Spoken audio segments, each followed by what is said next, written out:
Today we're talking about one of the most difficult lessons I've ever had to learn. And the title of this session is Order is Easier to Create Than Keep. Not understanding this leads to some of the biggest problems and the most chaos in organizations that I've seen in my 40 plus year career as a CEO. It's such a big topic that I devoted a whole chapter to it in my book, Built to Beat Chaos. Here's the idea. When we were a young married couple, my wife and I dreamed about building a house out in the woods, and we finally found a place to do that. We saved and began building our home. We pushed hard and dreamed about what this would all look like. We finally got it built. But little did we realize that the building of it was just the beginning. Now that we built it, we had to heat it. We had to landscape it. We had to eventually put a new roof on it, and we had to paint it, on and on. You realize over the lifetime, you'll spend more time and energy maintaining something you've built than you actually did in building it. I'll give you a couple of business examples. When I was in a startup mode with a couple of other friends, we built a whole accounting system fairly quickly with 4 people doing the design and engineering. As a new CEO starting up a business, an engineer, you think most of the work is about building a product. As the years go by, those 3 or 4 people turned into 100 that were doing maintenance on that same piece of software, and hundreds more doing support, service, and marketing.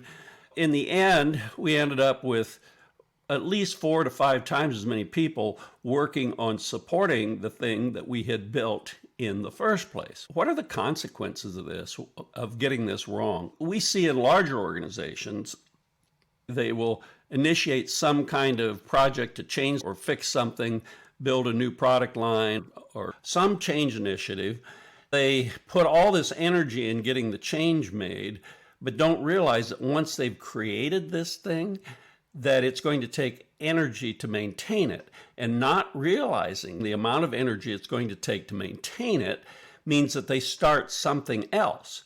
So what it feels like down in the bowels of the organization is chaos, because here's something launched and handed off to them to begin to learn, to use, and apply, and then something else new is being created right on top of it.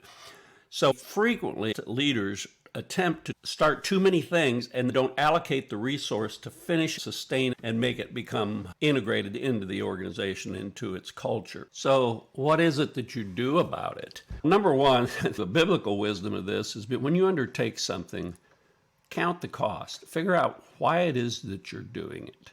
And then number 2, figure out not just the cost for doing it, but bring the people involved that know what it's going to take to maintain it, and make that thing you have just built be well maintained and successful. It could be a building, it could be a new plant, it could be a new product.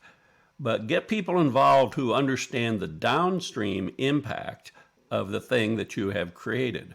If you don't do that, you'll start other ventures and overlay them on top of the first, and they will destroy both of them. Neither one of them will get executed. The symptoms are too much is going on, nothing is getting executed, everybody's in firefighting mode.